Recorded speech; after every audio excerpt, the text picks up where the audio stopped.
So I realized early on in 2017 that this whole ADA thing wasn't going anywhere.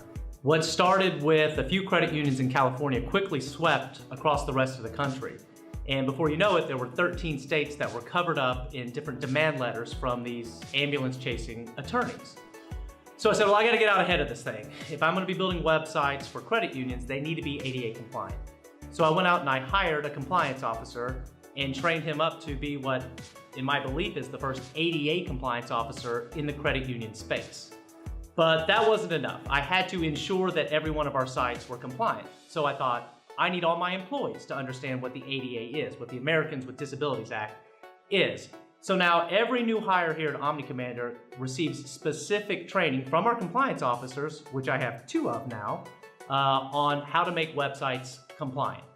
One of my compliance officers is actually a certified professional in accessibility core competencies, say that 3 times fast, which essentially means that she knows more about ADA compliance than your normal average web developer. And so we ensure that all of our sites are WCAG 2.1 level AA compliant, which is, at the time of this filming, the latest standards in that. But that still wasn't enough for me. I had to ensure that our websites were compliant.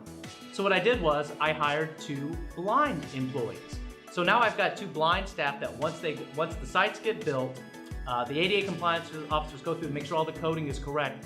They use their assistive technology to go through the sites from top to bottom to ensure that they have no problems being able to understand all the content and information that's on the websites.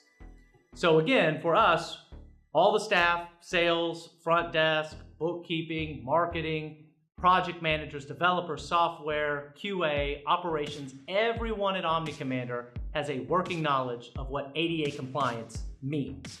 And we take it that extra step that, again, to my knowledge, nobody else is doing, and actually have blind employees go through the websites using screen readers to ensure accessibility.